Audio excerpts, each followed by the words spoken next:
श्रीराम समर्थ. श्रीमद दासबोध. दशक 13वा. नामरूप. समास 7वा. प्रत्यय विवरण. श्रीराम. निर्मळ निश्चळ निराभास, तयास दृष्टांत आकाश. आकाश म्हणजे अवकाश पसरला पैस श्रीराम. निर्मळ निश्चळ निराभास अशा परब्रह्मास फक्त आकाशाचा दृष्टांत देता येतो. आकाश म्हणजे ऐसपैस पसरलेले अवकाश होय. आधी पैस मग पदार्थ, प्रत्यये पाहता यथार्थ. प्रत्यये विण पाहता व्यर्थ सकळ काही श्रीराम. आधी पोकळी असते, मग तेथे पदार्थ निर्माण होतो, असा यथार्थ अनुभव आपल्याला येत असतो. अनुभवाशिवाय जे काही असेल ते सर्व व्यर्थ समजावे. ब्रह्म म्हणजे ते निश्चळ, आत्मा म्हणजे तो चंचळ. तयास दृष्टांत केवळ वायो जाणावा श्रीराम. परब्रह्म हे निश्चळ आहे, तर आत्मा हा चंचळ आहे. त्याला योग्य दृष्टांत वायूचा जाणावा. घटाकाश दृष्टांत ब्रह्माचा, घटबिंब दृष्टांत आत्म्याचा. विवरता अर्थ दोहींचा भिन्न आहे श्रीराम. ब्रह्माला घटाकाशाचा दृष्टांत देतात, तर आत्म्याला घटबिंबाचा दृष्टांत देतात. या दोन्ही दृष्टांताच्या अर्थाचे विवरण केले की दोन्ही भिन्न आहेत हे कळते.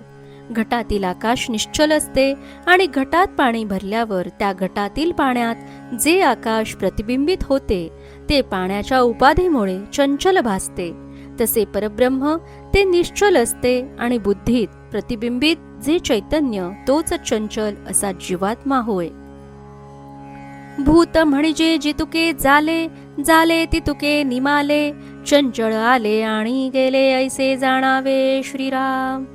भूत म्हणजे जे उत्पन्न झाले ते, जे जे उत्पन्न होते ते ते नष्ट होते. चंचळही येते आणि जाते हे जाणून घ्यावे. अविद्या जड आत्मा चंचळ, जड कर्पूर आत्मा अनळ. दोन्ही जळोन तत्काळ विझोन जाती श्रीराम. अविद्या ही जड आहे, तर आत्मा चेतन असला तरी चंचळ आहे. जड अविद्या ही कापरासारखी आहे, तर चेतन आत्मा अग्नीसारखा आहे. दोन्ही जळून तत्काळ विझून जातात. ब्रह्म आकाश निश्चळ जाती, आत्मा वायो चंचळ जाती. परीक्षवंत परीक्षिती खरे की खोटे श्रीराम. ब्रह्म आणि आकाश हे निश्चळ स्वभावाचे आहेत, तर आत्मा आणि वायू हे चंचळ आहेत. परीक्षवंत परीक्षा करून काय खरे काय खोटे हे अचूक जाणतात.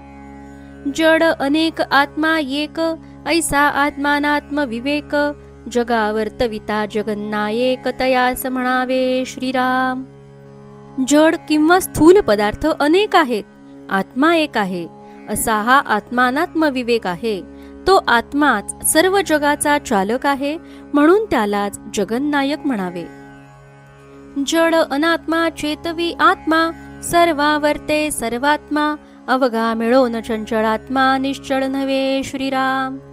जड अनात्म वस्तूला आत्मा चेतवितो, सर्वांना जो प्रेरणा देतो त्याला सर्वात्मा म्हणतात, आणि सर्वांचा मिळून जो अंतरात्मा त्यालाच चंचळ आत्मा म्हणतात. तो म्हणजे निश्चल परब्रह्म नव्हे. निश्चळ ते परब्रह्म, जेथे नाही दृश्या भ्रम. विमळ ब्रह्म ते निभ्रम, जैसे तैसे श्रीराम. परब्रह्म निश्चळ असते, तेथे ते दृश्य भ्रम नसतो. विमळ ब्रह्म हे ब्रह्मरहित जसेच्या तसेच असते. आधी आत्मानात्म विवेक थोर, मग सारासार विचार. सारासार विचारे संहार प्रकृतीचा श्रीराम. आधी थोर असा आत्मानात्म विवेक करावा, नंतर सारासार विचार करावा. सारासार विवेकाने असार अशा प्रकृतीचा संहार होतो. विचारे प्रकृती संहारे, दृश्य असताच वोसरे. अंतरात्मा निर्गुणी संचरे अध्यात्म श्रवणे श्रीराम. केवळ विचारानेही प्रकृतीचा संहार होतो आणि दृश्य जगात दिसत असूनही नसल्यासारखे होते. अध्यात्म श्रवणाने अंतरात्मा निर्गुणात प्रवेश करतो, त्याच्याशी तादात्म्य पावतो. चढता अर्थ लागला तरी अंतरात्मा चढतची गेला. उतरल्या अर्धे उतरला भूमंडळी श्रीराम. जसा अर्थ लागेल त्याप्रमाणे अंतरात्मा बनतो. उन्नती करणारा अर्थ लागला तर अंतरात्म्याची आध्यात्मिक उन्नती होते. उतरता अर्थ लागला तर अंतरात्माही भूमंडळी उतरतो, म्हणजे दृश्य जगताशी तादात्म्य पावतो. अर्थासारिका आत्मा होतो, जिकडे नेला तिकडे जातो. अनुमाने संदेही पडतो काही एक श्रीराम. जसा अर्थ लागेल त्याप्रमाणे अंतरात्मा बनतो. जिकडे न्यावे तिकडे तो जातो. अनुमानाने तो काही वेळा संदेहात पडतो. निसंदेह अर्थ चालिला तरी आत्मा निसंदेहची झाला.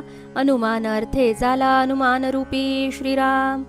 निसंदेह अर्थ लागला तर अंतरात्मा निसंदेही होतो.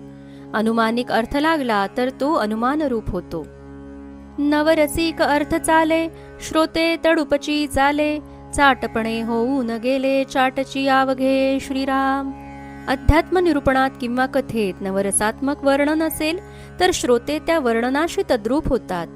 चावटपणाचे वर्णन असेल तर ते ऐकून श्रोतेही सर्व चावट होऊन जातात. जैसा जैसा घडे संग तैसे गुह्यराचे रंग. या कारणे उत्तम मार्ग पाहोन धरावा श्रीराम. जसा संग घडतो तसे सरड्याचे रंग बदलत असतात. अंतरात्म्याचेही तसेच आहे. म्हणून माणसाने विचारपूर्वक उत्तम मार्गच धरावा. उत्तम अन्ने बोलत गेले तरी मन अन्नाकारची झाले. लावण्य वनितेचे वर्णिले तरी मन तेथेच कैसे श्रीराम. उत्तम अन्नाविषयी बोलणे चालू असेल तर माणसाचे मन अन्नाकारच होते. स्त्रीच्या लावण्याचे वर्णन चालू असेल तर मन तेथेच तादात्म्य पावते. पदार्थ वर्णन अघवे किती म्हणून सांगावे. परंतु अंतरी समजावे होये की नव्हे श्रीराम. याप्रमाणे ज्या पदार्थांचे वर्णन करावे तेथे मन तादात्म्य पावते. त्याचे किती म्हणून वर्णन करणार. पण प्रत्येकाने आपल्या मनाशीच विचार करावा की असे होते की नाही. जे जे देखिले आणि ऐकिले ते अंतरी सदृढ बैसले. हित अनहित परीक्षिले परीक्षवंती श्रीराम. जे जे माणूस पाहतो किंवा ऐकतो ते ते त्याच्या अंतरी सदृढ होऊन बसते. म्हणून काय केल्याने हित होईल आणि काय केल्याने अनहित होईल याची परीक्षा करून परीक्षावंताने ज्या योगे हित होईल ते करावे. या कारणे सर्व सांडावे एक देवास धुंडावे. तरीच वर्म पडे ठावे काही एक श्रीराम. म्हणून माणसाने इतर सर्व काही सोडून द्यावे आणि फक्त एका देवाचा शोध घ्यावा. म्हणजे त्याला त्यातील रहस्य थोडेफार कळून येईल.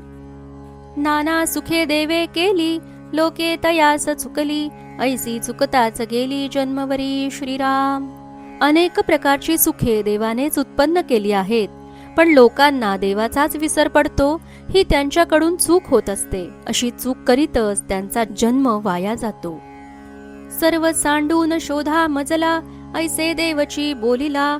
लोकी शब्द मान्य केला भगवंताचा श्रीराम. सर्व सोडून मला शोधा असे प्रत्यक्ष भगवंतांनीच सांगितले आहे. पण लोकांनी भगवंताचाही शब्द मानला नाही. म्हणून नाना दुःखे भोगिती सर्व काळ कष्टी होती. मनी सुखची इच्छिती परिते कैचे श्रीराम.